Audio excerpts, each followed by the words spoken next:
मंगलाचरण करेंगे।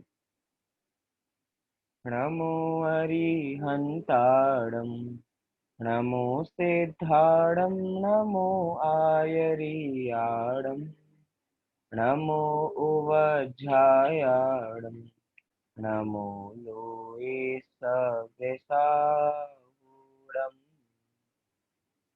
मङ्गलं भगवान् वीरो, मङ्गलं गौतमो गणी, मङ्गलं कुन्दकुन्दाद्यो, जैन धर्मोऽस्तु मङ्गलम्। आत्मा ज्ञानं स्वयं ज्ञानं, ज्ञानादन्यत् करोति किं, परभावस्य कर्तात्मा, मोहोऽयं व्यवहारिणाम्। अज्ञानतिमिरान्धानां, ज्ञानाञ्जनशलाकया चक्षुरुन्मीलितं येन, तस्मै श्रीगुरुवे नमः। तस्मै श्रीगुरुवे नमः।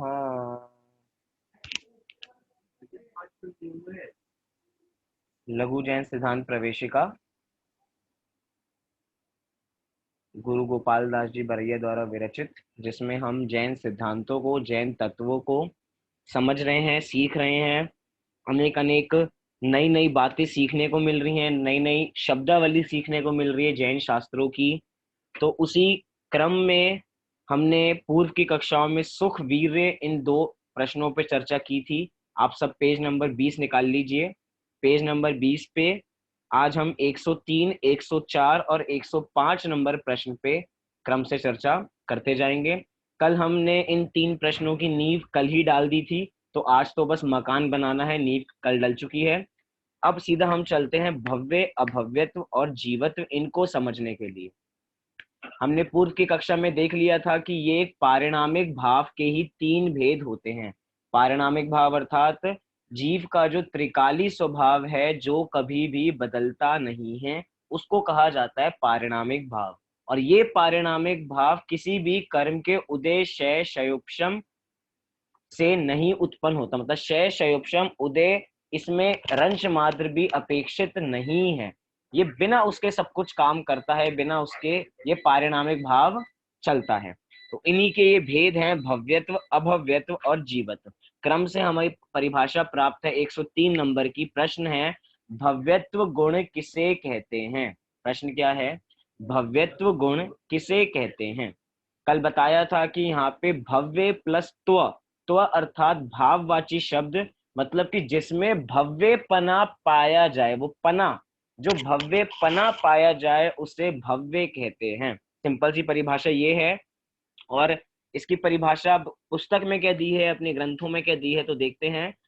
जिस गुण के कारण आत्मा में सम्यक दर्शन, सम्यक ज्ञान, सम्यक चारित्र प्रकट करने की योग्यता रहती है, उसे भव्यत्व गुण कहते हैं। इसकी ऐसी परिभाषा भी मिलती है और ऐसी परिभाषा भी मिलती है कि जिस गुण के कारण आत्मा, जिस गुण के कारण जीव सम्यक दर्शन उत्पन्न कर सके, उसे भव्यत्व गुण कहते हैं। या जिस गुण के कारण जीव मोक्ष मार्ग में आरूढ़ हो सके, उस शक्ति को, उस योग्यता को भी यहाँ पे भव्यत्व गुण के नाम से जाना जाता है। तो विभिन्न परिभाषा है, मतलब एक ही है कि सम्यक दर्शन प्राप्त करने की योग्यता होनी चाहिए। कि योग्यता की हमने बात की थी कि योग्यता कैसी होती है। अभी योग्यता मात्र है, अभी योग्यता प्रकट नहीं हुई है, मात्र योग्यता उसमें है कि हाँ, उसमें सम्यक दर्शन प्राप्त करने की योग्यता है, अभी काम नहीं हुआ है।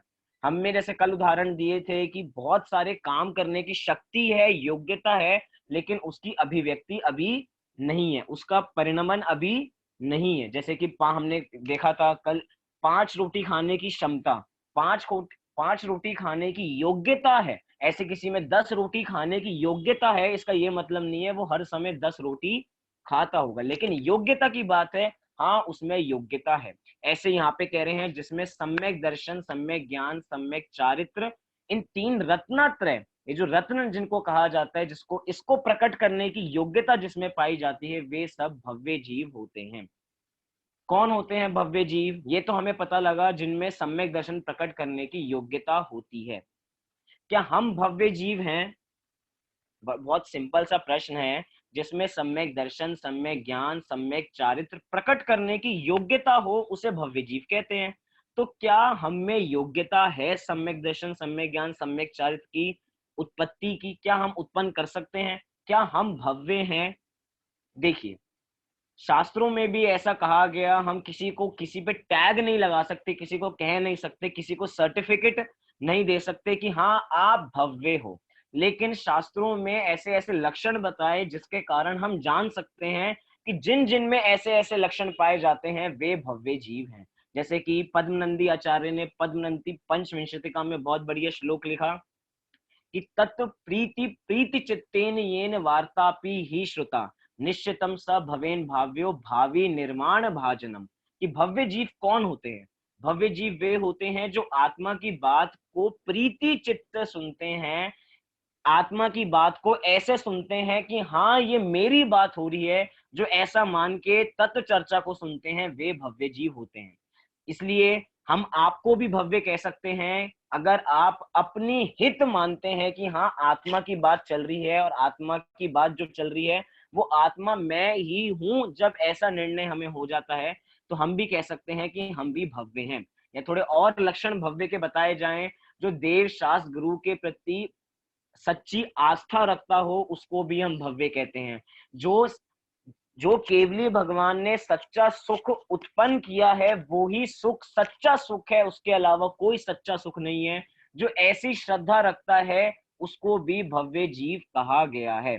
इसीलिए आप भव्य हैं या नहीं है हम ऐसा कुछ नहीं कह सकते, लेकिन आप लोगों की रुचि इतनी है कि आप लोग प्रतिदिन कक्षाएं सुनते हैं, प्रतिदिन स्वाध्याय करते हैं, अपना अपने बारे में जानना चाहते हैं, इसलिए रोज कक्षाएं अटेंड करते हैं, अपने जैन धर्म के बारे में जानना चाहते हैं। इसीलिए हम कह सकते हैं आप सब भी भव्य जीव हैं। क्यों? क्योंकि आप में सम्यक दर्शन, सम्यक ज्ञान, सम्यक चारित्र को प्राप्ति की ललक है। आपको चाहिए कि हाँ सुख तो सम्यक दर्शन में ही है और सुख कहीं पे भी नहीं है। इसलिए आप भी भव्य जीव हैं। हमें कोई टेंशन करने की बात नहीं है कि हम अभव्य हैं या भव्य हैं। आप निश्चित रूप से भव्य हैं क्योंकि आपको आत्मा की बात हितकारी लगती है, आपको उसमें रुचि आती है, इसकी वजह से आप निश्चित रूप से भव्य ही हैं। जनागम में भव्य के बहुत सारे भेद भी मिलते हैं।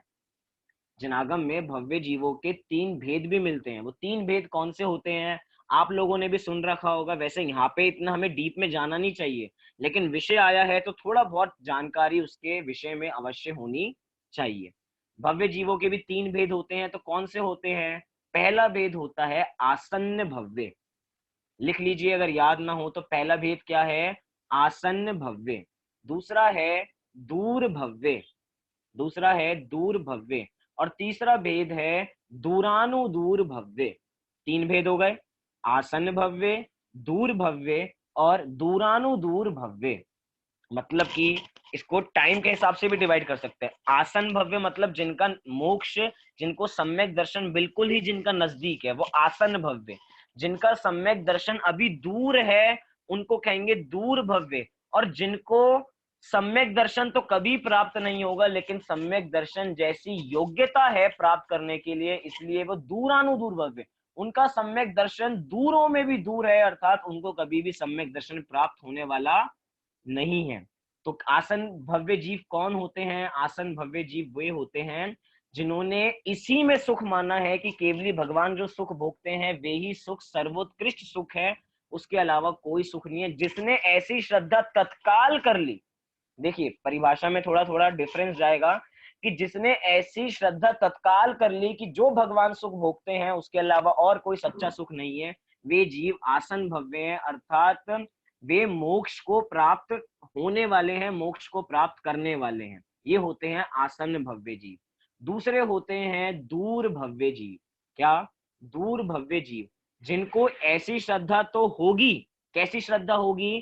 कि जो भगवान सुख भोगते हैं, जो केवली भगवान सुख भोगते हैं वे ही सुख सर्वोत्कृष्ट सुख है। उनको ऐसी श्रद्धा होगी, लेकिन कब होगी? भविष्य में होगी, अर्थात कुछ टाइम बाद होगी, हो सकता है कुछ भवों बाद हो, लेकिन होगी जरूर और वे भी मोक्ष को जरूर प्राप्त करेंगे। वे होते हैं दूर भव्य जीव। वे क्या होते हैं? दूर भव्य जीव। तीसरे होते हैं दूरानुदूर भव्य जीव। तीसरे कौन से हैं? दूरानुदूर। दूरानुदूर भव्य जीव का एक और नाम मिलता है कि अभव्य समभव्य जीव। क्या मिलता है? दूरानुदूर भव्य जीव का एक और नाम हमारे ग्रंथों में मिलता है अभव्य समभव्य जीव। इसका मतलब क्या होता है कि अभव्य सम अर्थात के समान, मतलब अभव्य के समान जो भव्य जीव हैं उन्हें कहा जाता है अभव्य समभव्य जीव। मतलब किसके समान है? अभव्य के समान। क्वालिटीज तो उनमें है तो वे भव्य, मतलब उनमें सम्यक दर्शन, सम्यक ज्ञान, सम्यक चारित्र प्रकट करने की योग्यता तो है, लेकिन उस योग्यता की कभी भी अभिव्यक्ति होने वाली नहीं है। वे भव्य भी हैं, वे सम्यक दर्शन प्राप्त भी करने की योग्यता रखते हैं, लेकिन प्राप्त कभी नहीं होने वाला। कुछ आ रहा है आपको लोगों को समझ में? कि सब समझेंगे कि क्यों नहीं होगा उनको। पहले क्या है? आसन भव्य जीव कौन है? जो सम्यक दर्शन प्राप्त करके मोक्ष जा रहे हैं या जाए, बिल्कुल ही जिनका निकट ही आ गया है बिल्कुल। दूर इन्हें कहा जाता है जिनके कुछ भवों बाद जिनको सम्यक दर्शन प्राप्त होगा और निश्चित रूप से जो मोक्ष पधारेंगे। और अभव्य समभव्य जीव अर्थात दूरानुदूर भव्य जीव वे होते हैं जिनको कभी भी सम्यक दर्शन प्राप्त, जिनको सम्यक दर्शन प्राप्त करने की योग्यता तो है, लेकिन कभी भी सम्यक दर्शन प्राप्त करने वाले नहीं हैं। दोनों बातों में थोड़ा सा अंतर है। योग्यता होनी अलग बात है और उस योग्यता की अभिव्यक्ति होना अलग बात है। ऐसे बहुत सारा, जैसे हमने कल का उदाहरण एक लेते हैं, तीनों पे घटाते हैं। जैसे कि एक सोना है, सोना जो खदान में पड़ा हुआ है, जो पाषाण के साथ मिला हुआ है। एक सोना तो ऐसा है जो पाषाण के साथ मिला हुआ है, पत्थर के साथ मिला हुआ है जमीन में, जो सोना बनने ही वाला है, मतलब कि बन ही गया समझो, उसकी खुदाई चली रही है और वो सोना पत्थर में से अलग हो जाएगा और बिल्कुल सोना शुद्ध आपके सामने निकल जाएगा, जो 16 ताप के द्वारा शुद्ध माना जाता है। तो एक तरीके से ये क्या है? बिल्कुल कनक पाषाण से वो कनक बनने ही वाला है। फिर होता है दूर भव्य। दूर भव्य मतलब कि जो कनक पाषाण, कनक तो बनेगा, मतलब सोना तो बनेगा, लेकिन उसमें अभी कुछ समय बचा है, कुछ देर बाद या कुछ सालों बाद वो सोना बनेगा। लेकिन ऐसी खदानें भी बहुत हैं जिनमें सोना तो बहुत रखा हुआ है, मतलब कि मलिनता के सहित, पाषाण के सहित सोना तो बहुत मिला हुआ है, लेकिन वो कभी भी सोने रूप पर्याय को धारण करने वाला नहीं है। मतलब कि उस पत्थर में जिसमें सोना मिला हुआ है उसमें ऐसी योग्यता तो है, ऐसी योग्यता रखता है कि वो सोना बने, लेकिन बनने नहीं वाला कभी भी। क्यों? क्योंकि उसकी कभी खुदाई नहीं होगी, वे कभी जमीन से निकलने नहीं वाला है। क्योंकि जमीन में भी ऐसे कितनी चीजें हैं जो जैसी हैं वैसी ही रहने वाली हैं, कभी भी बाहर आने वाली नहीं है, लेकिन उनमें भी ऐसी योग्यता पाई जाती है। आप चीज समझ रहे? योग्यता।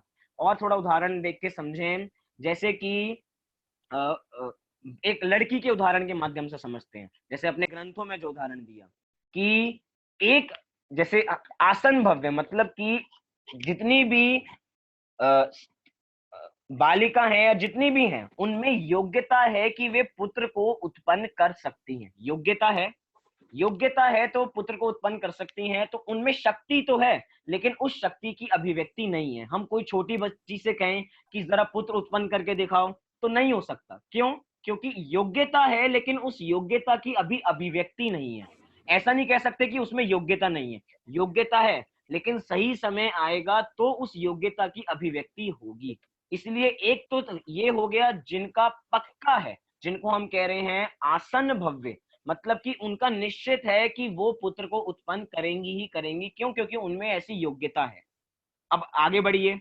कुछ ऐसी हैं जिन जो अभी उत्पन्न थोड़े समय बाद करेंगी, योग्यता है, और 4-5 साल या 10 साल बाद वे पुत्र को उत्पन्न करेंगी, लेकिन योग्यता है अभी उत्पन्न नहीं हुआ है, भविष्य में उत्पन्न होगा।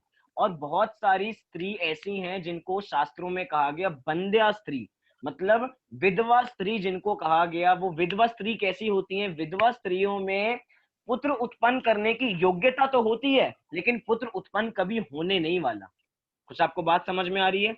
बंध्या स्त्री में पुत्र उत्पन्न करने की योग्यता है, उसमें उतनी क्षमता है, लेकिन कभी भी वो योग्यता प्रकट नहीं होने वाली है, इसलिए उसकी पुत्र उत्पत्ति कभी भी नहीं होगी, लेकिन शक्ति हमेशा विद्यमान रहेगी। ऐसे यहाँ पे कह रहे हैं जो दूरानुदूर भव्य जीव हैं, जो दूरानुदूर भव्य जीव हैं उनमें सम्यक दर्शन, सम्यक ज्ञान, सम्यक चारित्र प्रकट करने की योग्यता तो है, लेकिन कभी सम्यक दर्शन, सम्यक ज्ञान, सम्यक चारित्र प्रकट नहीं करेंगे। अब आप लोग सोच रहे होंगे, जब उनमें योग्यता है और वो योग्यता वो भव्य जीव भी हैं और उस योग्यता का प्रयोग ही ना करें तो भव्य कैसे? प्रश्न आपको समझ में आया? योग्यता है, उनमें सम्यक दर्शन, सम्यक ज्ञान, रत्नात्रय प्रकट करने की योग्यता है और उस योग्यता का कभी प्रयोग ही ना करें तो उस योग्यता का क्या मतलब? योग्यता तो ऐसी हो जिसका हम प्रयोग भी कर सके, हमारे पास ताकत तो ऐसी हो जिसका हम प्रदर्शन भी कर सके, हमारे पास धन दौलत ऐसी हो जिसका प्रदर्शन भी कर सके। ऐसी धन दौलत का क्या मतलब जिसका प्रदर्शन ही ना कर सके? ये तो ऐसी बात हो गई। तो आप बताइए यहाँ पे ऐसा प्रश्न, या सीधा मैं उत्तर ही बताता हूं कि बहुत ऐसे जीव हैं जो भव्य जीव हैं, क्योंकि भव्य जीव के ही भेद हैं ये दूरानुदूर भव्य भी। वो दूरानुदूर भव्य तो हैं, उनमें योग्यता तो है, लेकिन कभी भी सम्यक दर्शन प्रकट करने वाले नहीं है, कभी भी सिद्ध बनने वाले नहीं है, लेकिन तब भी उनमें ऐसी योग्यता पाई जाती है। अब आप लोग सोच रहे होंगे, योग्यता पाई जाती है और कभी नहीं बनने वाले हैं, तो किसी कर्म का उदय होगा, पूर्व कर्मों का उदय होगा, इसके कारण वे सम्यक दर्शन प्रकट नहीं कर पा रहे होंगे। लेकिन ध्यान दीजिए, ये पारिणामिक भाव है। पारिणामिक भाव में किसी भी कर्म के उदय, क्षय, क्षयोपशम का निमित्त नहीं होता। अर्थात कोई जीव सम्यक दर्शन प्रकट नहीं कर पा रहा है भव्य होते हुए भी, इसमें किसी कर्म का उदय नहीं है।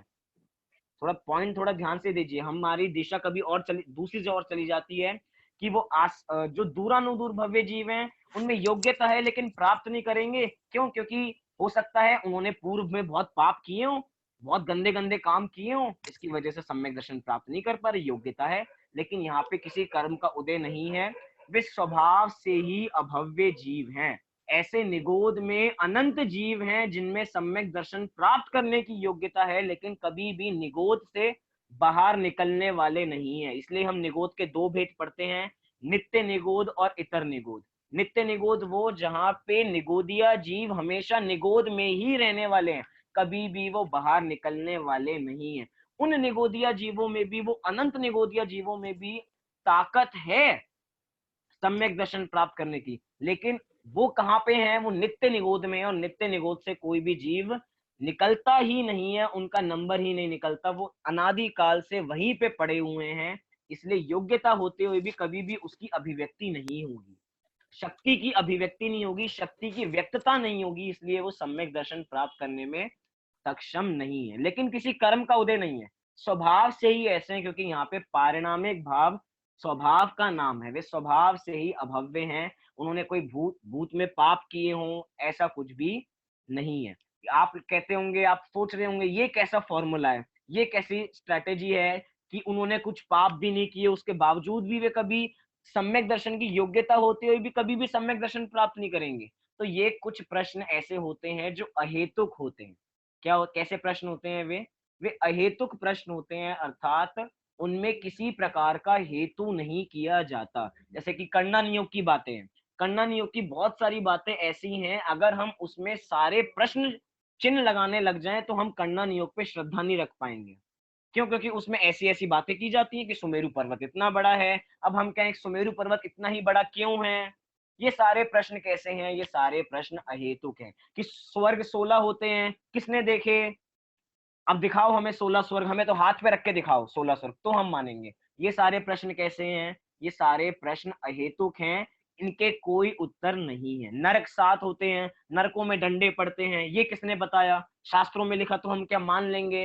ये सारे प्रश्न अहेतुक हैं, इनके बिना हेतु के हैं, इनका कोई कारण या इनका कोई उत्तर दिया जाए ये ऐसे प्रश्न नहीं है। क्योंकि आधे से ज्यादा जिनागम जो 4 अनियोग हैं उसमें से 3 अनियोग तो आज्ञा प्रधानी ही हैं, अर्थात जो केवल ही भगवान ने बता दिया उसको वैसा ही मान लेना चाहिए। उसमें अगर हेतु लगाना चाहेंगे तो प्रयोजन भूत जो परीक्षा प्रधानी है उसमें हम समय गवा देंगे और परीक्षा कभी भी नहीं कर पाएंगे। तो आसन भव्य जीव, हाँ जी, आशा जी को कोई प्रश्न है? आशा जी के पास, आप अपने से अनम्यूट कर सकते हैं अपने को।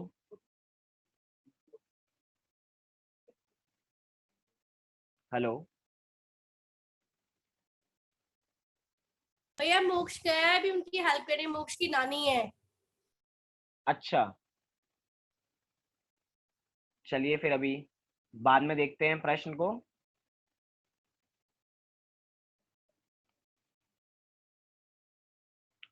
वापसी अपने विषय पे आते हैं कि ये जो भव्य जीव हैं, वे भव्य जीव कैसे हैं। वे भव्य जीव तीन प्रकार के बताए। आसन भव्य जीव, दूर भव्य जीव और दूरानुदूर भव्य जीव। तो आप सबको इसका कॉन्सेप्ट क्लियर हो गया होगा। अब आप पूछिए कि भव्य जीव के एक और प्रकार से भेद हो सकते हैं। अभी हमने भव्य जीव के भेद तीन प्रकार से देखे। कैसे देखे? आसन भव्य, दूर भव्य और दूरानुदूर भव्य। हम एक और अपेक्षा से भव्य जीवों के भेद कर सकते हैं। वे कैसे करेंगे? तो बहुत सरल है, आप जल्दी से याद कर सकते हैं, 2 मिनट में आपको याद हो जाएंगे। एक होते हैं भव्य जीव के दो भेद, अनादि अनंत भव्य जीव, अनादि अनंत भव्य जीव, और एक होते हैं अनादि शांत भव्य जीव। क्या कहा? दो भेद बताए, अनादि अनंत भव्य जीव और अनादि शांत भव्य जीव। अब ये अनादि क्या होता है? चलो अनादि तो हमें पता है, लेकिन शांत क्या होता है ये तो हमें पता ही नहीं। इसके बारे में तो हमें जानना पड़ेगा। तो बहुत इजी सी चीज है, चार शब्द आप जान लीजिए। चार शब्द क्या होते हैं? एक होता है अनादि, एक होता है अनंत, एक होता है सादी और एक होता है शांत। क्या बोले मैंने? चार शब्द। एक होता है अनादि, एक होता है अनंत, एक होता है सादी और एक होता है शांत। अनादि मतलब क्या है? जिसकी आदि नहीं है, अर्थात जिसकी स्टार्टिंग नहीं है। एक तरीके से लकीर खींचिए, एक सीधी लकीर खींचिए, मेरे पास डायग्राम नहीं है। हम एक सीधी लकीर खींचे और उस सीधी लकीर में एक एरो बना दें, और वो एरो एंडलेस जाया जा रहा है, मतलब वो इधर भी जा रहा है और इधर भी जा रहा है, मतलब उसकी स्टार्टिंग पॉइंट भी नहीं है और उसका कोई एंड पॉइंट भी नहीं है, मतलब वो एंडलेस है। एक सेकेंड, हम समझ सकते हैं, इसके माध्यम से भी थोड़ा क्लियर हो जाएगा। देखिए, ये आपको एक लाइन दिख रही होगी।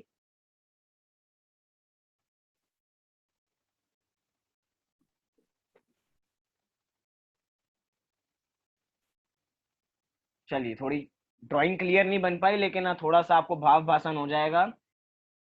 ड्राइंग दिखाई दे रही है? चलिए, इस ड्राइंग, आप लोग ड्राइंग, हाँ जी चलो, बहुत बढ़िया ड्राइंग बना दी जिसने भी बनाई है हेल्प करने के लिए।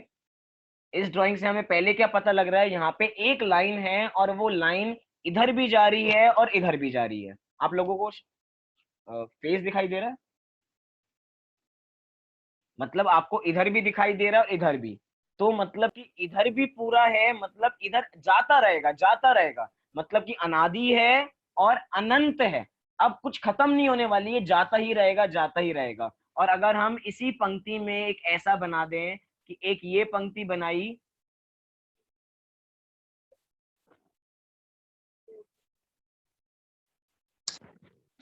और चलिए मिल गया,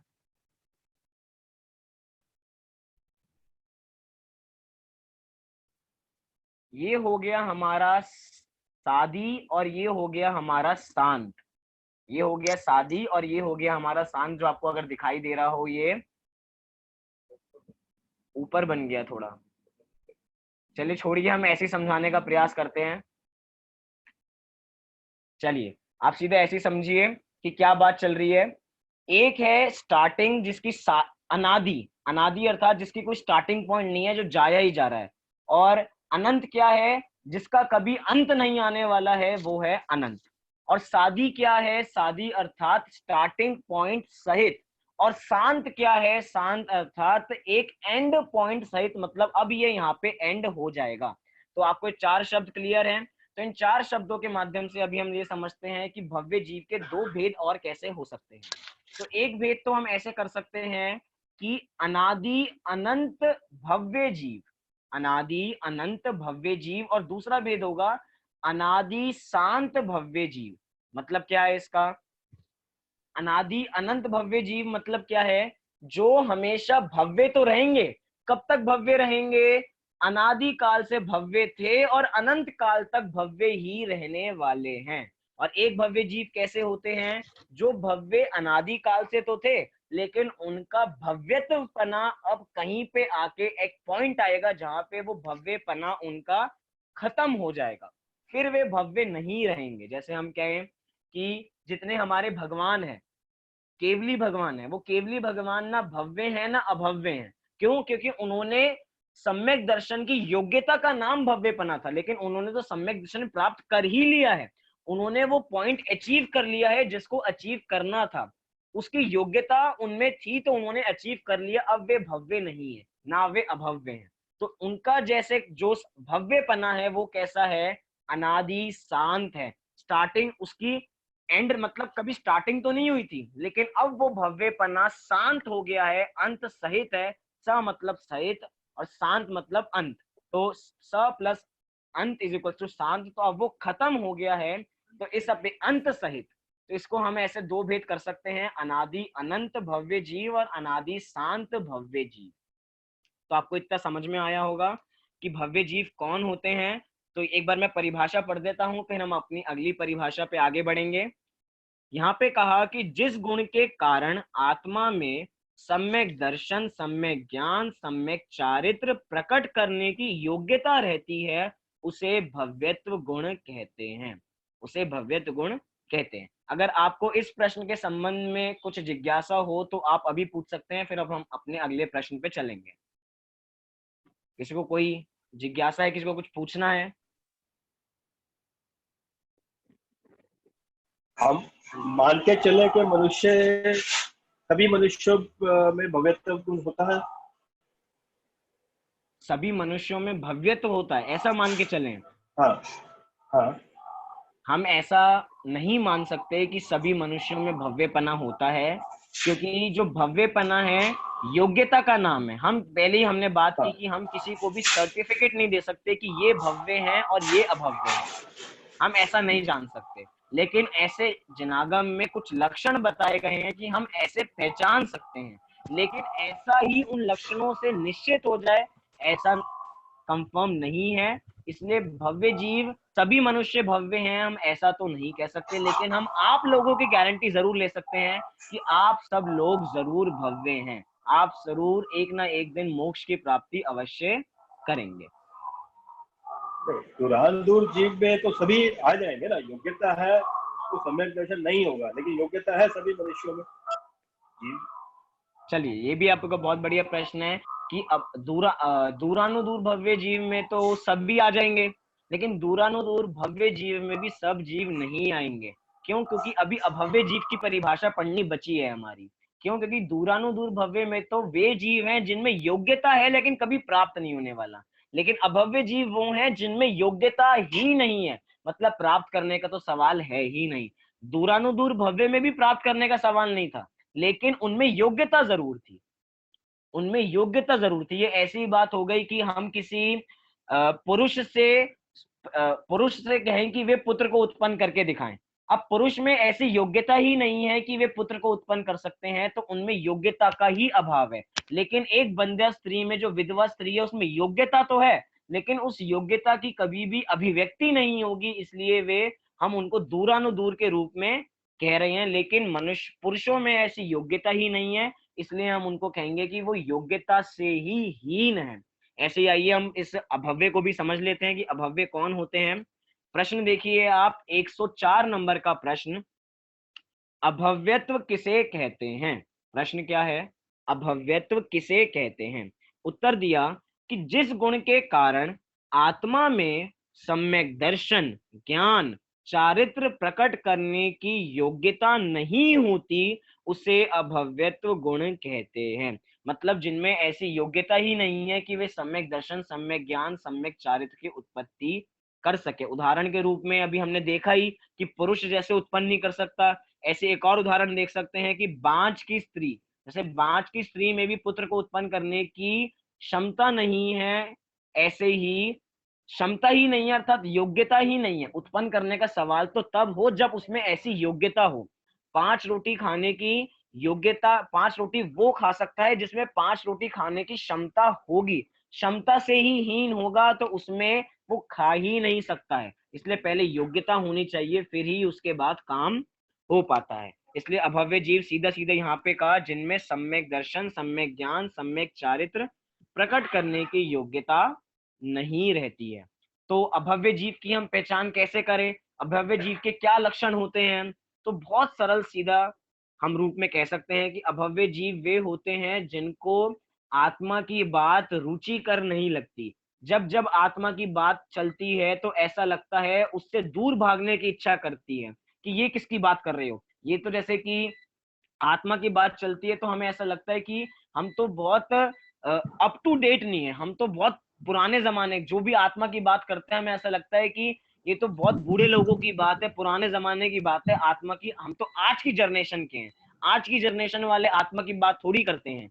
तो ये ऐसे लक्षण हैं जिनको जैन धर्म से, जिनको आत्मा की बात से जो दूर भागते हैं, जिनको ये बात हितकारी नहीं लगती है, जिसको ये बात कल्याणकारी नहीं लगती है, जिसको जैन शासन सुखदायी नहीं लगता है, जिसको केवल ज्ञान में श्रद्धा नहीं है कि हाँ जो केवल ही भगवान है वे अनंत सुखी हैं, जिसको ऐसी श्रद्धा नहीं है, वे कैसे जीव हैं? वे सभी जीव क्या हैं? अभव्य जीव हैं। अर्थात उनमें ऐसी योग्यता ही नहीं है कि वे सम्यक दर्शन, सम्यक ज्ञान, सम्यक चारित्र प्रकट कर सके। ये तो हमने बहुत स्थूल लक्षण बताए अभव्य जीव के।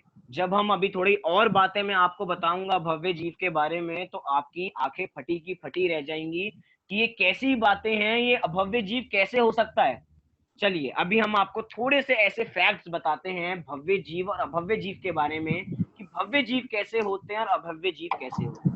आपको पता है अभव्य जीवों में भी इतनी क्षमता होती है कि द्वादशांग में से 11 अंग 9 पूर्व के पाठी हो सकते हैं। हमें क्या कहा? हमारे द्वादशांग मतलब 12 अंग होते हैं, उन 12 अंगों में से 11 अंग 9 पूर्व के पाठी कौन हो सकते हैं? अभव्य जीव हो सकते हैं।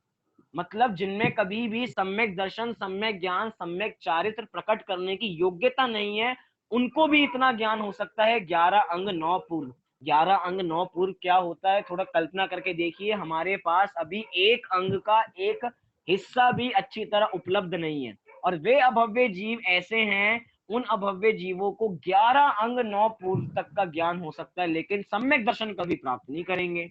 क्यों? क्योंकि ऐसी योग्यता नहीं है। आपने सम्यक दर्शन से पहले होने वाली 5 लब्धियों के बारे में सुना होगा।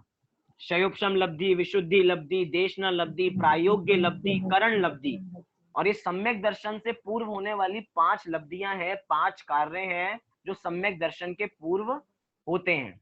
अब आप सोचिए जो अभव्य जीव हैं वो प्रायोग्य लब्धि तक पहुंच जाते हैं लेकिन उसके बावजूद भी वे अभव्य जीव हैं। मतलब सम्यक दर्शन को प्राप्त करने में एक स्टेप दूर, कितने स्टेप दूर? एक स्टेप दूर। अगर उनको करण लब्धि हो जाए तो वे भी भव्य जीव हो जाएं। लेकिन क्या कहां तक पहुंच पाते हैं?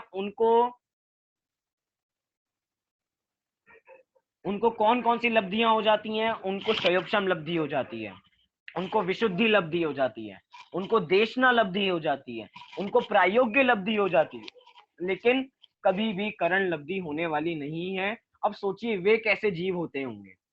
कभी कभार तो मन में प्रश्न आते हैं कि सोचिए हमें नहीं पता कि हम भव्य जीव हैं अभव्य जीव हैं। थोड़ा व्यंग रूप में कह रहा हूं इसलिए व्यंग रूप में ही लेना, कोई तथ्य आत्मक बात नहीं है, ये व्यंग है कि हमें नहीं पता कि हम भव्य जीव हैं या अभव्य जीव हैं। कभी कल्पना करके देखिए कि हमने 11 अंग 9 पूर्व के पाठी हो गए, हम प्रायोग्य लब्धि तक पहुंच गए और उसके बाद हमें पता लगा अरे हम तो अभव्य हैं। मतलब इतना ज्ञान करने के बावजूद भी हमें बाद में पता लगे अरे हम तो अभव्य हैं, हम तो सम्यक दर्शन प्राप्त कर ही नहीं सकते। तो सोचिए क्या होगा। ऐसे हम इतनी बार, हमें भी 11 अंग 9 पूर्व का ज्ञान कितनी बार हो चुका है। हम उन मुनिराजों को देखते हैं जो मुनिराज तो बनते हैं, जो 9वें ग्रैविक तक पहुंच जाते हैं। 9वें ग्रैविक तक मतलब जिनको कितना विशाल ज्ञान होगा उसके बावजूद भी वे नीचे गिर जाते हैं। क्यों? क्योंकि उनको आत्मा का ज्ञान नहीं है। मतलब कि 11 अंग 9 पूर्व के ज्ञान मात्र होने से सम्यक दर्शन होने की गारंटी नहीं मिल जाती। मतलब इससे हमें कितनी बड़ी बात पता लग रही है कि ज्यादा से ज्यादा शास्त्रों को पढ़ने का लोभ, ज्यादा से ज्यादा शास्त्रों के ज्ञाता होने का लोभ कि हम इसको भी जान लें, उसको भी जान लें, ये भी कर लें, वो भी कर लें, इससे ये मतलब नहीं है कि हमें सम्यक दर्शन हो ही जाएगा। क्यों? क्योंकि 11 अंग 9 पूर्व तक भी जाके सम्यक दर्शन नहीं हो पाता। मतलब कि स्वाध्याय मतलब कि शास्त्रों के अध्ययन करने मात्र से गारंटी नहीं मिल जाती कि हमें सम्यक दर्शन होगा ही होगा। सम्यक दर्शन की गारंटी तो तब होगी जब हमें आत्मानुभूति होगी। मैं आपको नेगेटिव वे में ऐसा नहीं कहना चाह रहा कि हम अपना स्वाध्याय बंद कर दें, हम अपना अभ्यास करना बंद कर दें। हम अभ्यास करें, जितना हो सकता है उतना अभ्यास करें। राजमार्ग तो यही है कि हम जितना अभ्यास कर सकते हैं उतना अभ्यास करें। कई लोग शिव भूति मुनिराज का आश्रय लेके कहते हैं कि उनको तो नमोकार मंत्र तक याद नहीं था, हमें तो इतना कुछ याद है, अब बताओ हमें क्या पढ़ने की आवश्यकता है। लेकिन भैया उनका उदाहरण वो अपवाद मार्ग है। राजमार्ग ये नहीं है कि हम उनके जैसे बन जाएं। उनकी बुद्धि कमजोर थी लेकिन श्रद्धान पक्का था। हमारी बुद्धि इतनी है लेकिन श्रद्धान ना के बराबर है, इसके कारण हमें सम्यक दर्शन नहीं हो पाता। इसलिए बुद्धि बढ़ाने के बदले में श्रद्धान बढ़ाओ, और जब श्रद्धान आपका पक्का हो जाएगा, श्रद्धान अटूट हो जाएगा, तो जितना भी ज्ञान है, जैसा भी ज्ञान है, वो ज्ञान भी आपका सम्यक ज्ञान हो जाएगा। हम अंजन चोर को देखते हैं, उस अंजन चोर को क्या श्रद्धान था?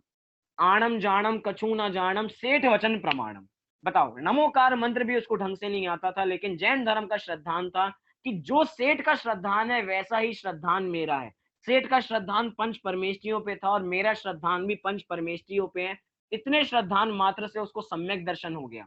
अब आप बताइए, ज्यादा ज्ञान की आवश्यकता है या नहीं है? बहुत बार हम देखते हैं कि मंदिरों में देखते हैं पढ़ने का लोभ होता है, अभी ये पढ़ लिया, अब ये पढ़ लिया। जैसे कि मंदिरों में पूजन करने बैठे हैं, एक पूजन कर ली, अब दो कर ली। किसी का नियम है कि हम तो 4 पूजन से पहले उठेंगे ही नहीं। क्यों? क्योंकि 4 पूजन में ज्यादा ज्ञान प्राप्त होता है, सम्यक दर्शन रहे शायद 4 पूजन को करने से हो जाएगा। लेकिन ऐसा कुछ भी नहीं है। हम एक पूजन भी करें लेकिन भावों से करें, और वो भाव आपके सम्यक दर्शन में निमित्त बनेंगे। वही आपके लक्षण है भव्य पने होने के। आप भव्य जीव हैं, ये इस चीज के लक्षण है कि आप पूजन भक्ति गिनती करके नहीं करते बल्कि भावों से करते हैं। बहुत जीव गिनती करते हैं कि आज हमने कितनी पूजन कर ली। कोई यात्रा करने जाते हैं तो हमने सम्मेद शिखर जी की 100 यात्रा कर ली, एक एक दिन में दो दो हमने बार बार ऊपर नीचे चढ़ लिए। तो बार बार ऐसा कहा जाता है, तुमने एक दिन में ऊपर नीचे चढ़े हो तो ऊपर ही रह लेते, नीचे क्यों आए? हमने क्या समझ रखा है कि ऊपर नीचे करने में धर्म है, लेकिन वास्तव में क्या है? धर्म क्या है? अपनी आत्मा को जानना। भव्य जीव ज्यादा ज्ञान को बढ़ाने में नहीं लगते। जितना ज्ञान है उतना ज्ञान पर्याप्त है। हम तो बहुत बार ऐसी चर्चा करते हैं, हमें शिव भूति मुनिराज जैसा ज्ञान नहीं है, उनसे बल्कि ज्यादा ज्ञान है।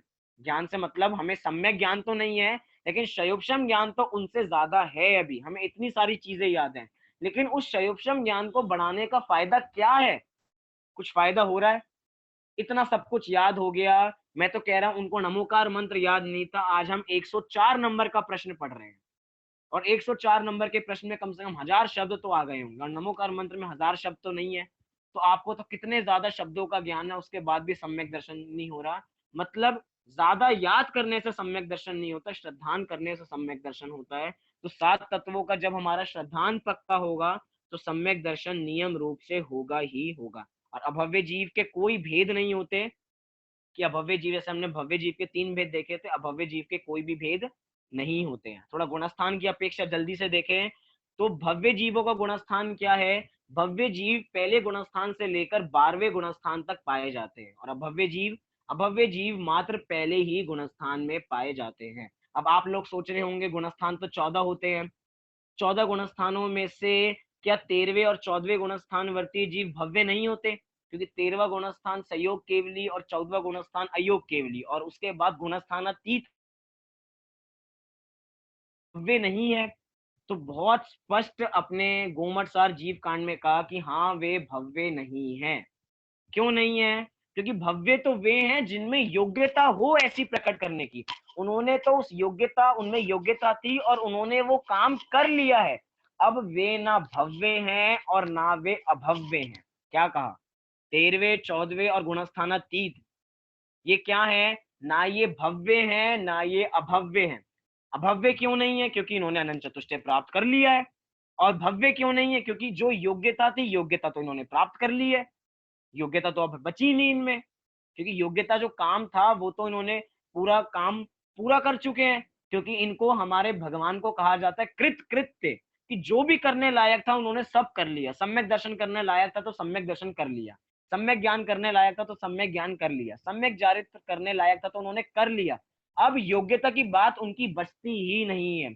इसलिए वे कैसे हैं? ना वे भव्य हैं ना वे अभव्य हैं, वे क्या है? मात्र जीव हैं। क्यों? क्योंकि पारिणामिक भाव में एक भाव जीवत्व नाम का भी है, जो हम आगामी अगले प्रश्न में पढ़ने वाले हैं। बहुत छोटा सा प्रश्न है, इस पर ज्यादा हमें चर्चा भी नहीं करनी क्योंकि हम इसके बारे में जानते ही हैं। अगर आपको इसके बारे में और विस्तार से पढ़ना है तो गोमट सार जी जीव कांड में 14 मार्गणाएं हैं। मार्गणाएं अर्थात जीव के खोज करने के स्थान। तो उसमें एक भव्य मार्गणा भी है। उस भव्य मार्गणा में हमें सारा कॉन्सेप्ट समझ सकते हैं कि कौन कैसे भव्य, इनके लक्षण हमें सब जानने को वहां पे मिल जाएंगे। मतलब अधिक रुचि वाले जीव वहां से पढ़ सकते हैं। चलिए एक बार जीवत्व गुण भी देख लेते हैं कि जीवत्व गुण किसे कहते हैं, फिर आपके प्रश्नों पे भी आएंगे। प्रश्न नंबर 105, जीवत्व गुण किसे कहते हैं? उत्तर, जिस गुण के कारण आत्मा चैतन्य मात्र भाव रूप भाव प्राण धारण करता है, उस शक्ति को जीवत्व गुण कहते हैं। बहुत सारे नए शब्द भी इसमें इंट्रोड्यूस हो गए हमारे लिए, जो आगामी प्रश्नों में हमारे सहायक होंगे। यहाँ पे कहा जिस गुण के कारण, किस गुण के कारण? जीवत्व गुण के कारण। तो जिस गुण के कारण आत्मा चैतन्य मात्र भाव रूप भाव प्राणों को धारण करता है, अर्थात जीव का काम क्या है? जीव का काम है जानना देखना। जीव जानने देखने के अलावा कुछ भी नहीं करता। और जितने भी जीव हैं, जितने भी जीव हैं, वे सब जीव कैसे हैं? वे अपने जीवत्व गुण के कारण वे जीते हैं, वे जीवित हैं अपने जीवत्व गुण के कारण। क्यों? क्योंकि उनके भाव प्राण उनके साथ काम करते हैं। प्राण भी अब दो प्रकार के होते हैं, द्रव्य प्राण, भाव प्राण। उसको आगामी कक्षा में पढ़ेंगे। अगला ही प्रश्न है हमारा, प्राण किसे कहते हैं, वो आगामी कक्षा में देखेंगे। प्राण अर्थात जैसे हम समझते हैं कि प्राण है तो हम जिंदे हैं। कभी कभार कहते हैं अरे मेरे प्राण चले गए, मतलब कि जैसे मरने को हो गए हम। प्राण मतलब जो आपको जीवित रखते हैं, जो आपको सरवाइव करते, सरवाइव करने की ताकत देते हैं, वो है आपके प्राण। और यहाँ पे बात की जा रही है भाव प्राणों की, अर्थात आपके जानने देखने की शक्ति की। क्योंकि कह रहे हैं चैतन्य मात्र, और चैतन्य मात्र क्या है? जानना देखना। तो जिसमें भी जानने देखने की शक्ति है, वे सब जीवत्व गुण के धारक होते हैं। उन सबके पास जीवत्व गुण होता है। वो निगोदिया जीव भी क्यों ना हो, उस निगोदिया जीव के पास अक्षर के अनंतवे भाग बराबर ज्ञान है। कल्पना कीजिए अक्षर के अनंतवे भाग बराबर ज्ञान कितना होता होगा। अनंत, संख्यात भेद नहीं कर रहे, असंख्यात भेद नहीं कर रहे, अनंत भेद, अनंतवा भेद का ज्ञाता वो कौन है? वो निगोदिया जीव है। उसको इतना मात्र ज्ञान है, इससे पता लगता है कि उसमें जीवत्व गुण है।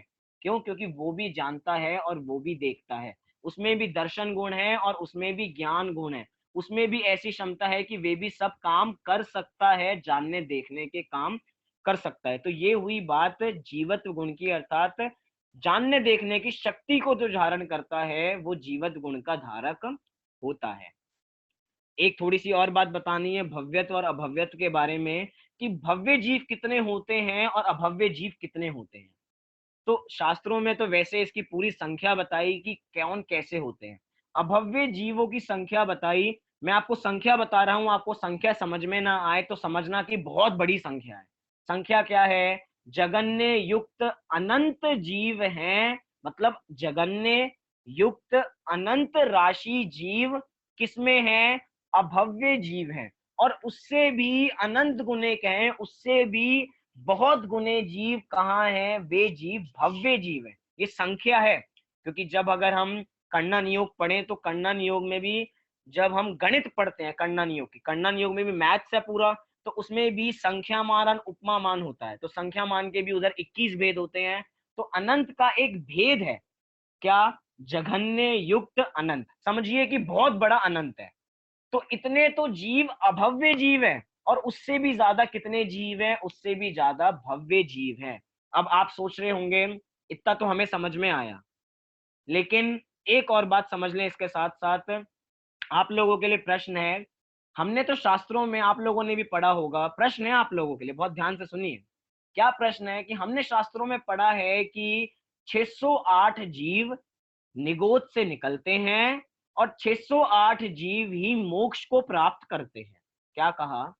608 जीव निगोद से निकलते हैं और 608 जीव ही मोक्ष को प्राप्त करते हैं 6 महीने 8 समय में। ये इनका समय बता दिया। तो क्या कभी ऐसा भी समय आएगा कि कभी संसार से सारे भव्य जीव खत्म हो जाएंगे? क्यों? क्योंकि 608 करके 6 महीने 8 समय में 608 जीव मोक्ष जाते जा रहे हैं। तो क्या कभी ऐसा समय आएगा कि संसार से सारे भव्य जीव खत्म हो जाएंगे? क्योंकि 608 जाते जा रहे हैं, कभी ना कभी हमारा नंबर लगेगा, हम भी चले जाएंगे, हमारे रिश्तेदार चले जाएंगे, हमारे पड़ोसी चले जाएंगे। तो क्या संसार में कोई नहीं बचने वाला? ये मेरा प्रश्न है। आपको प्रश्न समझ में आया? 608 जीव मोक्ष को प्राप्त कर रहे हैं, 608 जीव निगोद से भी निकल रहे हैं। तो क्या कभी ऐसा समय आएगा कि संसार में से ये जीव राशि पूरी खत्म ही हो जाए? मोक्ष का हाथ उठ रहा है, सबसे पहले मोक्ष का हाथ उठता है। आज किसी और का भी इंतजार करते हैं, कोई और भी प्रयास करना चाहे तो उसको भी एक चांस देंगे, उसके बाद हम फिर अपने मोक्ष के पास ही चलेंगे। कोई और उत्तर देना चाहेगा इसका?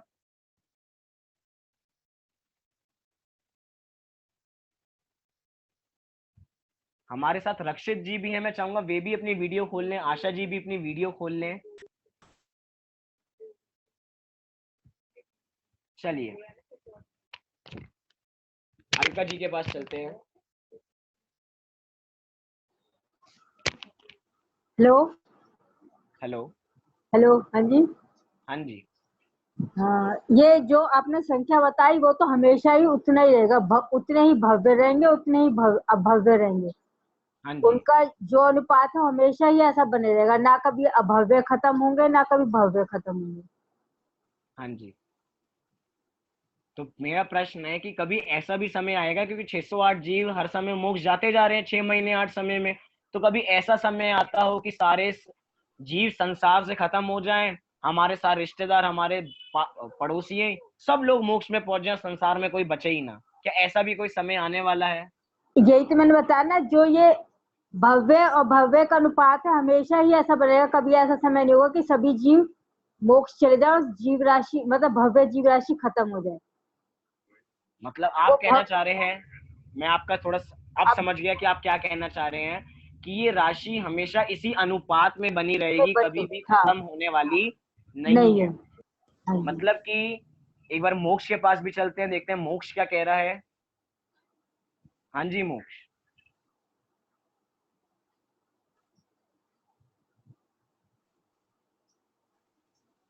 मोक्ष पहले म्यूट खोलिए। जयश्नन भैया, हाँ जी। भाई संसार कभी खाली नहीं हो सकता, कभी जीव खत्म नहीं हो सकते संसार में से, क्योंकि संसार में जीव इतने ज्यादा हैं, इतने ठसाठस भरे हुए हैं, हर जगह जीव, हर जगह जीव। और ये सब ऐसे संसार में परिणमित होते रहते, भ्रमण करते रहते हैं, ऐसे ही जैसे वैसे ही जैसे वाटर साइकिल में पानी घूमता रहता है, ऐसे पर्याय बदलता है। एवापोरेशन की आपने पूरी वो बता दी कि कैसे पानी हमेशा बना रहता है। चलिए बहुत बढ़िया। मतलब मुझे तो लग रहा था कि आप लोग कुछ ऐसा भी सोच रहे हो कि हम जैसे पापी जीव संसार में बहुत हैं, हम जैसे पापी जीव मोक्ष कब जाएंगे, तो कभी इसलिए अनुपात बना रहे। लेकिन इसका कोई ऐसा उत्तर नहीं है। क्यों? क्योंकि जो ये राशि है संसार की राशि, ये कैसी राशि है? अक्षय अनंत राशि है। कैसी राशि है? अक्षय अनंत राशि है। मतलब अक्षय अनंत माने जिसका कभी भी क्षय होने वाला नहीं है। ये राशि हमेशा संसार में बनी रहेगी, चाहे 6 महीने 8 समय में 608 जीव मोक्ष चले जाएं, उसके बावजूद भी अनंत जीव संसार में रहने ही वाले हैं। कभी कोई ऐसा समय नहीं आने वाला कि संसार जीवों से खाली हो जाए और सब मोक्ष में चले जाएं। मोक्ष में जाते रहेंगे, उसके बावजूद भी संसार में जीव रहेंगे। क्योंकि जब हम अनंत के भेद भी पढ़ते हैं तो अनंत भी दो प्रकार का होता है, सक्षय अनंत और अक्षय अनंत। एक ऐसा अनंत जो कभी खत्म हो जाता है और एक ऐसा अनंत जो कभी खत्म नहीं होता। तो जो ये राशि है जीवों की, वो है अक्षय अनंत राशि, जो कभी भी खत्म होने वाली नहीं है, हमेशा रहेगी। तो इतना कुछ समझ के हमने समझा कि भव्य कौन है, अभव्य कौन है, और जीवत्व गुण, तीनों गुण हैं, पारिणामिक भाव के ये भेद हैं, भव्यत्व, अभव्यत्व, जीवत्व, गुण। इनमें बहुत बातें अभी भी बची हुई हैं, लेकिन जितना अपेक्षित विस्तार था उतना ही किया, बल्कि ज्यादा ही विस्तार हो गया। इतना डीप में जाना नहीं चाहिए क्योंकि हमें आगे भी बढ़ना है। लेकिन चलिए बहुत बढ़िया रहा, हमने भव्य अभव्य जीवत समझा। अगर अब आपको कुछ पूछना हो तो अब आप पूछ सकते हैं। आप देखिए पहले दिन से हमने विश्व से चालू किया था, कितनी सरल परिभाषा थी कि 6 द्रव्यों के समूह को विश्व कहते हैं। कभी आप लोगों ने सोचा था हम इतनी आगे तक पहुंचेंगे और इतने डीप तक भी जिनवाणी पढ़ने को मिलेगी? सोचिए कितनी सूक्ष्म है अपनी जिनवाणी। एक भव्य जीव इतनी छोटी सी परिभाषा में कितना विस्तार है। सोचिए आचार्यों ने कितना लिखा, और आचार्यों ने इतना ही नहीं लिखा, उनके ज्ञान में तो बहुत कुछ है, लेकिन उसके बावजूद भी उसके संख्यात मात्र वे लिख पाए, क्योंकि शब्द ही संख्यात होते हैं। तो जिनवाणी तो अगार है, समुद्र जितनी है, कभी खत्म होने वाली नहीं है। चलिए पूछिए, जिसका अगर किसी को कुछ प्रश्न हो तो।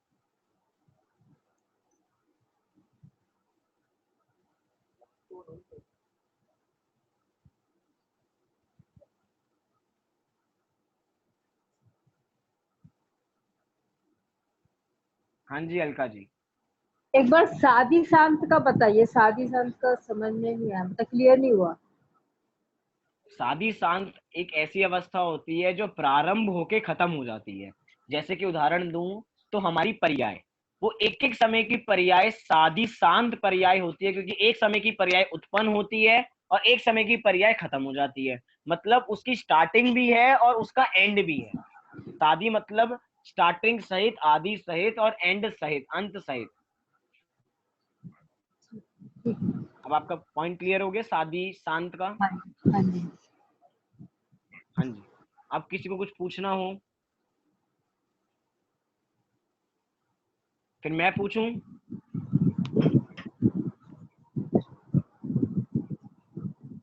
चलिए, कौन बता सकते हैं कि भव्य जीव कौन होते हैं? मैंने भव्य जीव की शुरुआत में ही 4 अलग अलग परिभाषाएं बताई थी। एक परिभाषा नहीं, भव्य जीव की 4 अलग अलग परिभाषा बताई थी। आप में से कौन भव्य जीव की वो 4 परिभाषाएं बता सकते हैं?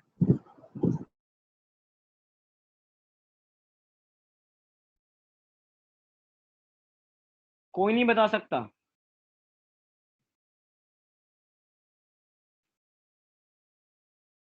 मैं तो बार बार आप लोगों को ज्यादा चांस देता हूँ। हमारे घर पे भी 2-3 लाख लोग हाथ उठाते रहते हैं, लेकिन मैं चाहता हूँ कि आप लोगों से ज्यादा पूछा जाए। उनसे तो मैं बाद में भी पूछ लूंगा।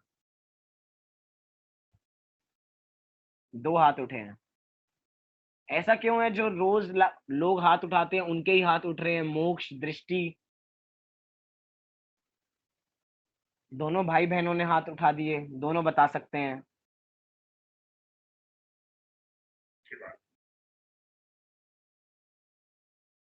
हमारे साथ सरोज जी भी हैं, समीक्षा जी भी हैं, तत्वम जी भी हैं।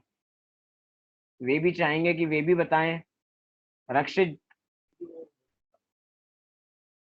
चलिए फिर अपन दृष्टि के पास चलते हैं।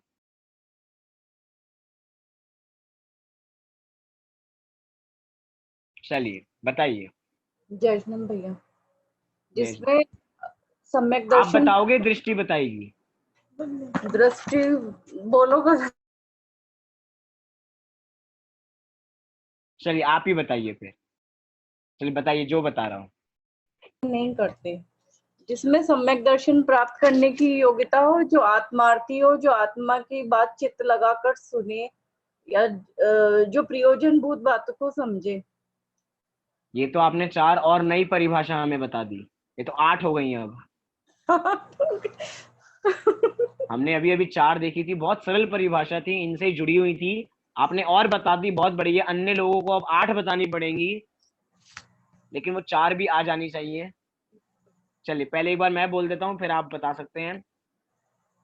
जिनमें सम्यक दर्शन, सम्यक ज्ञान, सम्यक चारित्र प्रकट करने की योग्यता होती है। दूसरी परिभाषा हम कहें जिनमें सम्यक दर्शन प्रकट करने की योग्यता होती है। तीसरी जिनमें मोक्ष जाने की योग्यता होती है। चौथी जिनमें अनंत चतुष्टय प्रकट करने की योग्यता होती है। ये 4 परिभाषा हमने देख ली। चलिए अब आप एक बार रिपीट कर सकते हैं, फिर हम मोक्ष के पास चलते हैं। जिसमें सम्यक दर्शन, सम्यक ज्ञान, सम्यक चारित्र प्राप्त करने की योग्यता हो। हाँ भैया, दृष्टि बोलेगी।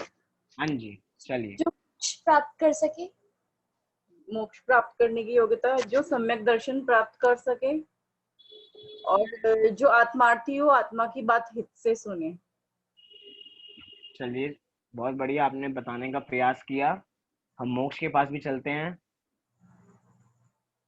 हाँ जी मोक्ष। प्राप्त कर सके जो आत्मा। जैजनेन भैया वो भव्य जीव वे होते हैं जो सम्यक दर्शन, सम्यक ज्ञान, सम्यक चारित्र प्राप्त कर सकते हैं या फिर जिनमें प्राप्त करने की योग्यता होती है, जो मोक्ष जा सकते हैं, और जो जो आत्मार्थी होते हैं, जो और जो भव्यत्व गुण के धारी होते हैं। आप सामने देख के बोलो, सामने देख के, बस इधर उधर नहीं देखना। जो आत्मा जो सम्यक दर्शन, सम्यक ज्ञान, सम्यक चारित्र को धारण कर सकते हैं, जो आत्मार्थी होते हैं, जो मोक्ष प्राप्त कर सकते हैं और जो भव्यत्व गुण के धारी होते हैं। बहुत इजी परिभाषा है, मैं फिर से रिपीट कर देता हूँ, बहुत सरल है। इन सब में आप एक शब्द जरूर जोड़े, योग्यता। क्या शब्द है वो? योग्यता। कि जिनमें पहली परिभाषा तत्वम जी भी बताना चाहेंगे। हाँ जी। जिसमें सम्यक दर्शन प्राप्त करने की योग्यता हो, जिसमें रत्नात्रय, सम्यक दर्शन, सम्यक ज्ञान, सम्यक चारित्र प्राप्त करने की योग्यता हो, जिसमें अनंत चतुष्टय प्राप्त करने की योग्यता हो और जो मोक्ष जाने की योग्यता हो। जिनमें मोक्ष जानेंगे। बहुत बढ़िया। मतलब 4 परिभाषाओं में एक शब्द कॉमन है, वो है योग्यता। जरूरी नहीं है वे भव्य जीव मोक्ष को प्राप्त करेंगे ही करेंगे, क्योंकि ऐसे बहुत भव्य जीव हैं जो कभी भी मोक्ष को प्राप्त करने वाले नहीं है, जो कभी भी सम्यक दर्शन को प्राप्त करने वाले नहीं है, क्योंकि ऐसे दूरानुदूर भव्य जीव बहुत है। इसलिए परिभाषा में योग्यता शब्द का होना बहुत जरूरी है, जिसमें सम्यक दर्शन, सम्यक ज्ञान, सम्यक चारित्र प्रकट करने की योग्यता होती है, उसे भव्यत गुण कहा जाता है। जिसमें सम्यक दर्शन प्रकट करने की योग्यता होती है, उसे उसे भव्य कहा जाता है। जिसमें मोक्ष जाने की योग्यता होती है, उसे भव्यत्व कहा जाता है। और जिसमें अनंत चतुष्टय प्रकट करने की योग्यता होती है, उसे भव्यत्व कहा जाता है। अब कोई इसकी वाइसा वर्षा परिभाषा अभव्य की बता सकता है? मैंने अभव्य की 4 नहीं बताई, लेकिन इनकी ही अपोजिट 4। ये चारों चीजें एक ही नहीं। अगर सम्यक दर्शन, सम्यक ज्ञान, सम्यक चारित्र, मोक्ष करने की योग्यता हो गई, तो इसी का एक सेकंड, वही बात दूसरे तरीके से। एक सेकंड पीछे। हाँ जी, अब बोलिए। अगर किसी में सम्यक दर्शन, सम्यक ज्ञान, सम्यक चारित्र प्राप्त करने की योग्यता है, तो उसमें मोक्ष प्राप्त करने की योग्यता हो गई, ऐसा नहीं? पीछे से बहुत डिस्टरबेंस आ रही है आवाज में, बहुत से। एक सेकंड में आप। हाँ जी, अब आप एक बार अपने को अनम्यूट कर लीजिए। हाँ।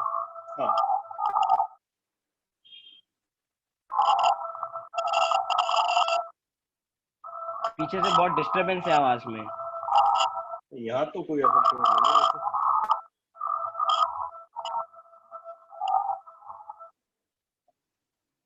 चलिए अब पूछूं मैं? मैं सम्यक ज्ञान, सम्यक दर्शन, सम्यक ज्ञान, सम्यक चारित्र प्राप्त प्रकट होने की योग्यता है, तो उसका मतलब उस मोक्ष को प्राप्त करने की योग्यता है, ऐसा हाँ जी, है ना? तो फिर एक ही बात होगी ना। उसको तुम 2 बार बोलते हैं कि एक मोक्ष को प्राप्त करने की योग्यता है, और ये लगे डेफिनेशन, तो मतलब तो वही हो गया। परिभाषा बिल्कुल परिभाषा एक जैसी है कि चारों परिभाषाओं में कोई अंतर नहीं है, चारों को अलग अलग एंगल से कहा जा रहा है। उनमें ऐसी, जितना मैं आपका प्रश्न समझ पाए, क्योंकि बहुत आवाज में डिस्टरबेंस है, बाद में हम व्हाट्सएप पे भी बात कर सकते हैं इसके लिए, फिर कल भी इसका प्रश्न ले लेंगे। अभी इतनी बात है कि इनमें ऐसी योग्यता है, मोक्ष जाने की योग्यता है। योग्यता होने से जरूरी नहीं है वे मोक्ष चले ही जाएंगे। योग्यता है, लेकिन उस योग्यता की कभी भी अभिव्यक्ति नहीं होने वाली है, बस योग्यता को धारण किए हुए हैं वे। तभी तो उनको, जो भव्य जीव हैं, जो दूरानुदूर भव्य जीव हैं, उनको अभव्य सम कहा जा रहा है तो वास्तव में अभव्यों की तरह ही, लेकिन तब भी भव्य हैं क्योंकि योग्यता धरे हुए हैं, लेकिन अभव्य जैसे हैं, कभी भी प्राप्त करने वाले नहीं है। बस योग्यता होने से कुछ हो नहीं जाता, पुरुषार्थ करेंगे तो ही वो भव्यपना सार्थक हो सकता है। और दूरानुदूर भव्य कभी भी सम्यक को प्राप्त नहीं कर सकते हैं, योग्यता रखते हैं लेकिन प्राप्त करने की। चलिए, अगर सबको अभी हम अपनी क्लास पूरी करते हैं। मोक्ष को कुछ पूछना है उस आखिरी प्रश्न के, फिर हम अपना आगे बढ़ेंगे, क्लास को पूरी करेंगे। हाँ जी मोक्ष। बेल सॉरी, वो हैंड नीचे करना भूल गए थे। आंसर आंसर देना चाहते थे, फिर वो आप चलो चलो ठीक है। चलिए, अभी हमने भव्य अभव्य और जीवत के बारे में पढ़ा। कल बहुत बढ़िया टॉपिक प्राण के बारे में समझेंगे कि वास्तव में हम जीते कैसे, हमारा जीवत्व कैसे बना हुआ है। क्या इन 5 इंद्रियों पे हमारा जीवत्व टिका हुआ है, या इससे कोई भिन्न तत्व है जिसके कारण हम जीते हैं। बहुत बढ़िया विषय आपको कल मिलने वाला है प्राण के बारे में, तो हम सब कल इसके बारे में जानेंगे। अभी हम सब भव्य हैं, तो पुरुषार्थ करते रहें। सम्यक दर्शन, सम्यक ज्ञान, सम्यक चारित्र अवश्य आपको प्राप्त होगा ही होगा। तो हम प्राप्त करें इसी मंगल भावना से अभी की बात को पूरी करते हैं। चलिए, सभी अपने स्थान से 9 बार नमोकार मंत्र का पाठ करेंगे।